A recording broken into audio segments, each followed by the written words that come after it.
Mijn naam is Martijn Kooi. Ik ben managing director voor Raster. Ik zal straks toelichten waar Raster valt binnen de ICT Group. Michael Langer is ook aanwezig. Hij is Chief Product Officer van Radiflow. En mijn collega Maaike Nieuwenhuis is ook hier aanwezig in de ruimte. En zij is Key Account Manager voor Raster. En zij faciliteert de Q&A voor later. ICT Group is een beursgenoteerd Nederlands bedrijf. 1500 professionals, met name op OT gericht, softwareoplossingen. Bestaan meer dan 40 jaar en draaien ze ongeveer 160 miljoen omzet. We zijn niet alleen in Nederland actief, met name op Noord- en West-Europa gericht. Dat doen we met verschillende brands. Als je kijkt, hier zie je een overzicht van de groep.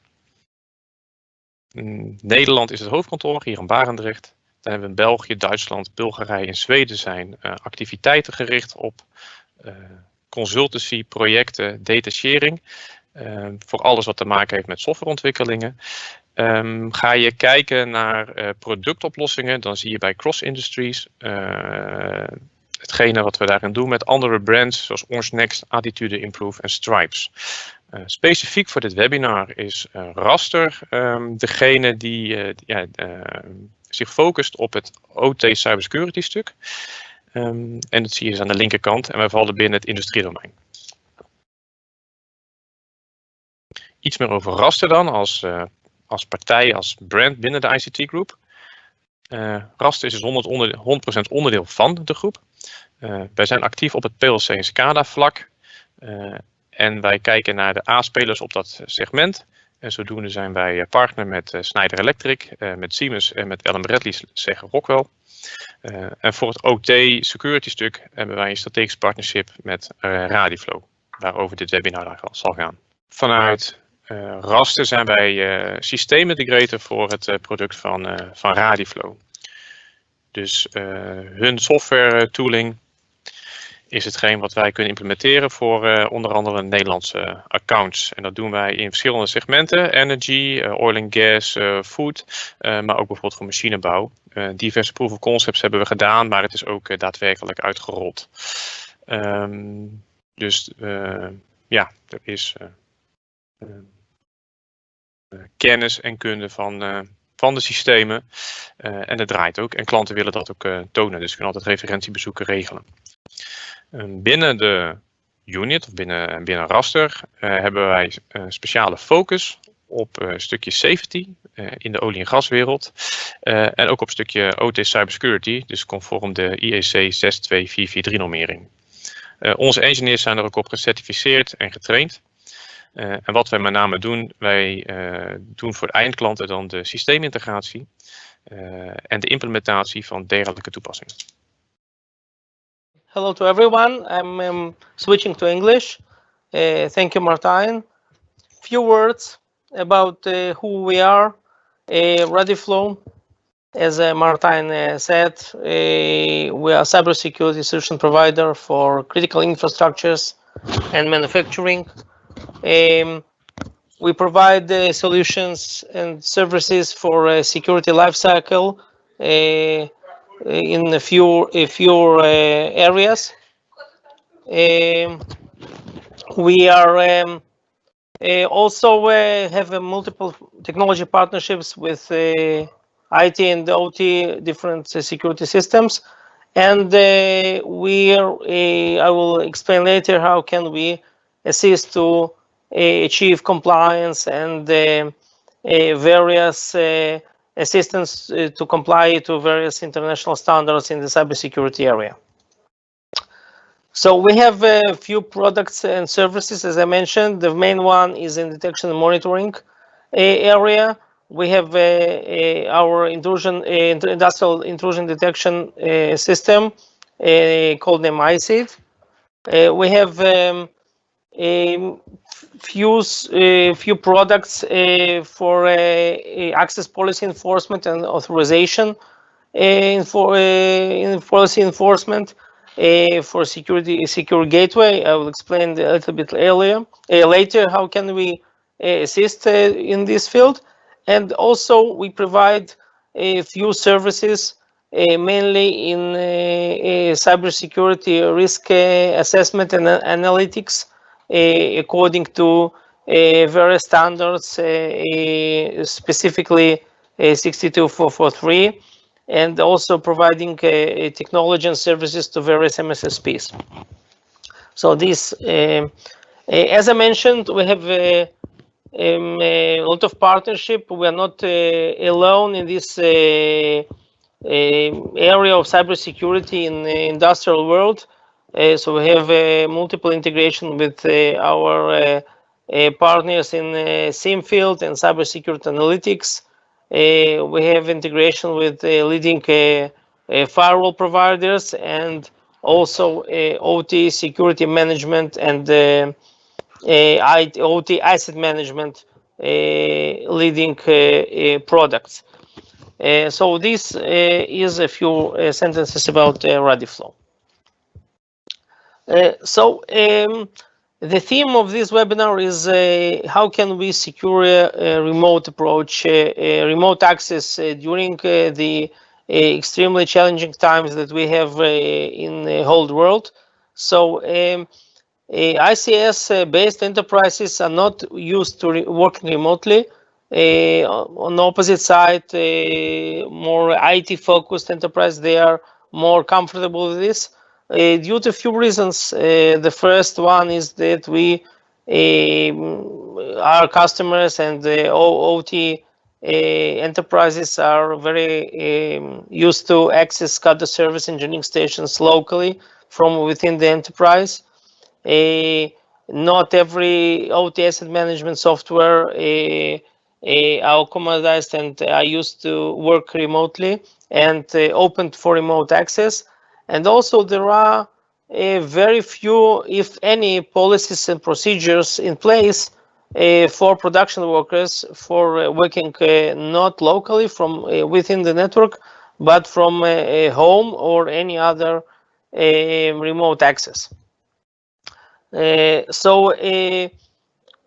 Just for your knowledge, the DHS, United States DHS, Cybersecurity and Infrastructure Security Agency published a few months ago, I think 2 months or so, insights how they recommend do risk management in the area of cybersecurity during coronavirus times. So you have here the link. Is very useful resource to read. If we are talking about the threat landscape, and this slide is should be constantly updated, we see a lot of threats coming in to the enterprises, and which are leveraging this kind of fear of people and various problematic situations in order to get initial foothold and to spread the malware. So we have seen the mobile malware disguising as tracking application. We have seen a lot of spam attacks. There are pretty much a lot of publications about the phishing campaigns, which are all these phishing emails which are weaponized with different sorts of ransomware and encryptors and info stealers, and they are trying to get into the IT and OT networks of the enterprises from various sectors, both healthcare, government, transportation, and critical infrastructure. Actually, the threats are definitely not went away, but on opposite, they are just raising. Just a few days ago, and this is not on this slide, but a few days ago, we have seen the British UK company from the electricity sector named Ericsson got also hacked. So I will mention it a little bit later during one of my slides, but this is happening practically every day.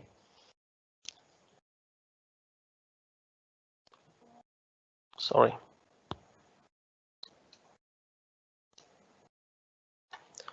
So, if we will talk about the what kind of recommendations and what kind of changes enterprise should apply in order to improve its security for remote workforce, especially in the field of OT and industrial control systems, we are talking actually about the main three pillars. The first one is organizational adaptations and changes. The second one is cybersecurity technology wise, and the third one is the process. So if you are seeing here the well-known PPT, people's process and technology, you are actually right. So these are three main issues for every change, and the security of remote workforce is definitely one of the changes and very major changes in our times. So we will a little bit explain about each of these. The first one, organizational issues. So how can we improve our risk management in the cyber security area through this pillar? First of all, employers should conduct their own preparations for this kind of working mode. Allocate dedicated computers for remote access. Please don't allow your OT engineers to access the entire OT networks from computers of their kids and so on. Basically, I have example from Israel. We have during early days of coronavirus the shortage of laptops because a lot of companies bought hundreds of laptops for their workers for remote access. Actually, although most of people are probably not in the place, the employer still should maintain a minimal on-site, very essential presence in order to see and to give a hand if there's any problems, issues, incidents, cyber-wise or technological-wise. Social engineering training, or probably avoidance of all the spam and phishing. When people are at home, their mood and their mode of operations are less likely feeling to be attacked or be spearphished. The issue of emails and preventing all the spear phishing emails, especially Corona themed and IT related, is very important. If we're going to talk about IT related spear phishing, also cyber criminals know that now people are expecting to get the emails from the IT departments in order to prepare themselves for remote access. There are a lot of spearphished mails talking about please install this and this software or that software or change that password to this specific service, and people are expecting that, so they should be very tuned to get and to check and to be trained on this issue. And also preparation for of IT department itself or the enterprise. We're talking about increased number of people getting access remotely. We're not sure that the capacity and capability of the enterprise, especially for the enterprise, is capable to do it. So the capacity planning and capability analysis, logging, and all this stuff should be in place. Also, with increased support level for people who will have problems to getting access into the this mode of operations. So, if we are talking about this organizational issue, we are moving on to the technology. These are best practices for everyday work. but in remote access, the risk of getting hacked or getting breached is constantly increasing. So this is much more important to get and to review these best practices again. The first one is the network and user access policies. So for example, users, we can check whether we have a guest user account or users that left our enterprise. We should really review it and not to leave any dormant accounts or rules or permissions into our enterprise, because cyber criminals will get advantage of this one. VPN software. As I mentioned 4 days ago, Ericsson was, which is a UK kind of measurement company within electricity sector, critical infrastructure company, was breached. Their IT network was breached. And the sources on the net, they stated that the breach was due to outdated VPN software of Pulse Secure. So there are vulnerabilities of, I think, over a year for this kind of software, and there are a lot of enterprises who just don't have time, don't have priorities, or whatever reason it is, to patch this kind of software. So now this is very attractive target for the hackers to get into this company, because they know that this software is in place. They can scan for it and utilize the well-known exploits to get into. So this is a last day's example, a very actual one and very relevant one. Multi-factor authentication for the for this kind of access is also more than important. We can't use just user password. All the best practices are talking about the two-factor authentication with it could be various implementations via smartphones, Google Authenticator, or any other means, software or hardware tokens, but definitely it should be a multi-factor authentication. IT/OT segmentation and endpoint protection.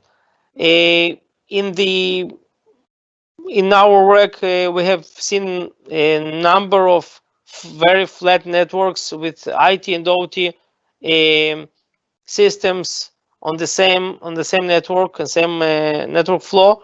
So if we are talking about remote access and allowing not only OT users to get into remotely, but first and foremost from IT users, from finance people, from marketing people, from any other IT intensive users.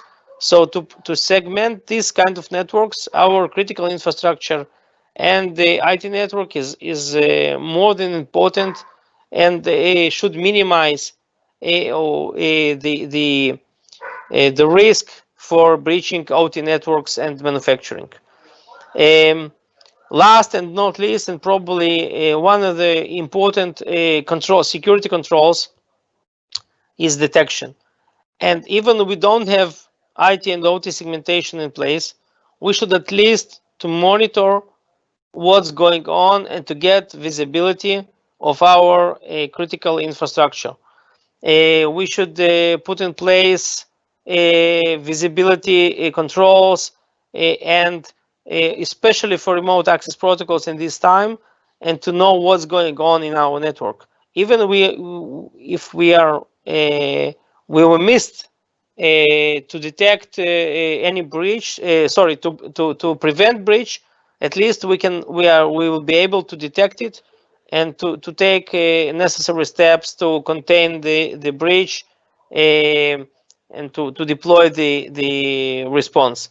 So this is one of the most important cybersecurity controls in OT floor, especially if we don't have time patch every single controller or HMI or any other servers, or put the firewalls and segmentation controls in our network.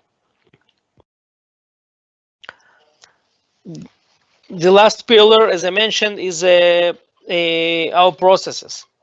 So I assume, and this is kind of assumption, a good assumption, that your enterprise has a security operations center, and it monitors and responds to any alerts during regular times. But definitely in COVID-19 times, we have multiple alerts, especially for remote access. So if during regular days we have fewer single-digit number of alerts for someone who get access from outside, so trying to get access, during these days it will be hundreds of people trying to access and get actually the logging and footprint inside. So we should prepare ourselves in terms of SOC and our analysts and our first responders to be ready for this kind of alerts, to be ready for change of operation modes, and to adopt itself for a specific this kind of course of operations. In the same field, incident response procedures, they should be refreshed and updated because of these kind of different kind of operations. We have remote access of multiple people. We have probably any denial of service issues, and we have less people on the floor. So we should, within the network, so we should update our procedures and our incident response process to the specific enterprise view, and to leverage this kind of operations to the specific responses.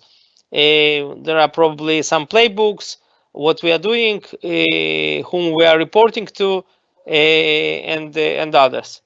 And the last and not least, backup and recovery plans. As I mentioned, there are a lot of really tens of breaches that includes various strains of ransomware and different kind of demands for ransom and encryption of the systems. So during these days, it's more important to have your backup plan to check and test if it's working, and to make sure that your recovery also is in place, and if it's can be done, even to conduct kind of dry drill to make sure that if something will happen, the answer will be positive and you will be able to recover in a minimum period of time. So how can we help to during these days, and after all these insights and our recommendations, what can we assist to?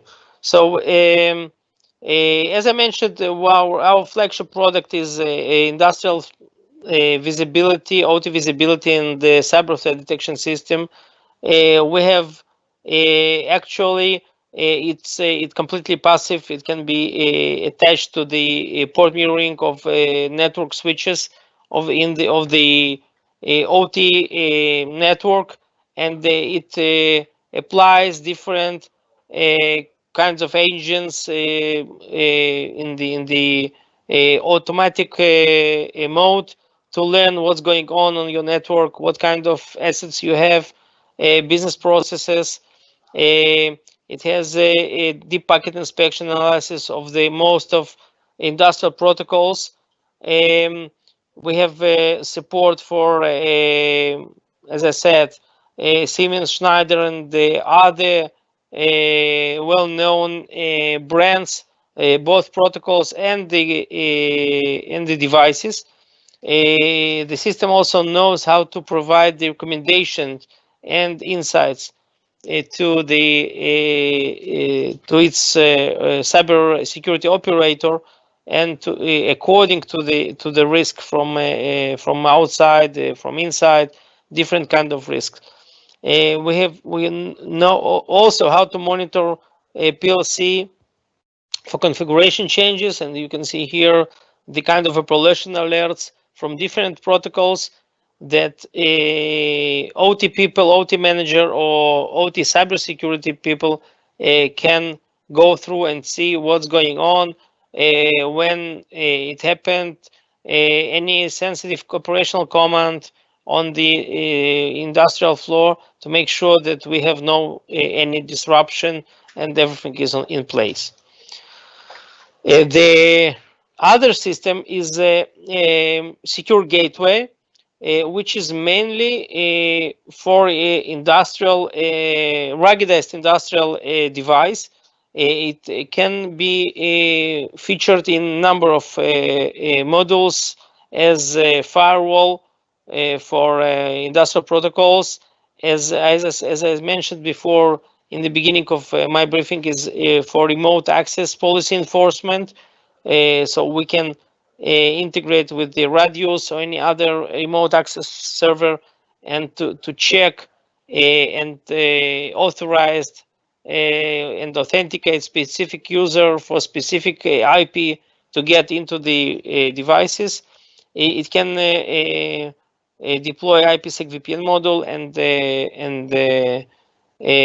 also through the various kind of interfaces. So this device can be utilized in order to assist the enterprise to make sure that remote sites are secure and nobody is trying to hack into them.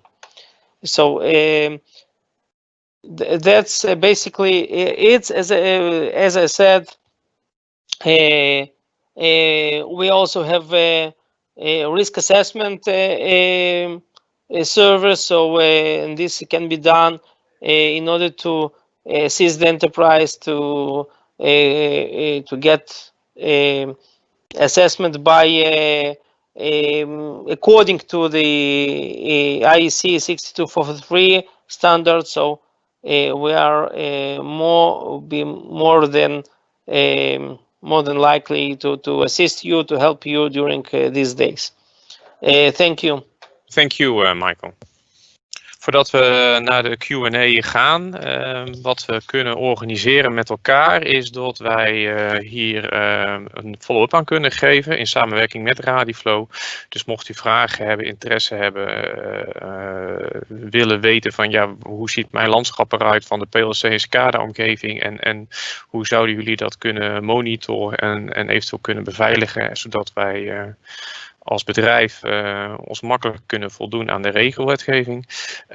Ja, daar willen wij natuurlijk aan mee kunnen meedenken. Dat kan op basis van een demo of een assessment. En wat ervaring leert eigenlijk is, voor elke soort portemonnee is er wel een invulling aan te geven. Daar bedoel ik mee dat het heel schaalbaar is en ook in technieken. Dus ja, we gaan graag het gesprek aan met u om te kijken van wat passend is. Dan rest ons nu de vragen, opmerkingen die u heeft. Michael, can you say something about duration of implementation of complexity of implementing these type of systems? So is that what's a good approach for you to that? Okay, so as I mentioned, the most of so our system, threat detection system, is should connect to the network infrastructure as a passive, completely passive way. So it's given that the network switches support these capabilities, actually is very, very quick, and in most ways it's a matter of days, single days that we are coming and our partners, or we can done it remotely also, and install the on virtual infrastructure or in physical server, and we are providing guidance how to look in it on these kind of systems, what are important, and so I think the implementation is pretty straightforward, giving the cooperation of the customer. And also we have a partner like Raster, like yourself, so to that knows customers and knows its infrastructure, so it should be very easy. So once the application is clear, the size, the landscape, then you can implement it very fast, and then you can start this learning mode and switching over quite soon to the detecting mode. Exactly. So the first period of time, so it's a system is working and learning the what's going on to provide the first look and visibility to the stakeholders, to the operator, to the OT guy or cybersecurity engineer, and then after baselining this, which can be done automatically in one click, baseline the traffic and the rules and what's going on, system moves to the detection mode, and after that it's also only pops up the alerts and the activities which are not on the same behavior as we approved. Oké, clear. Bedankt voor uw tijd en aandacht. En ja, we komen graag met u in contact om verder het OT-landschap veiliger te krijgen.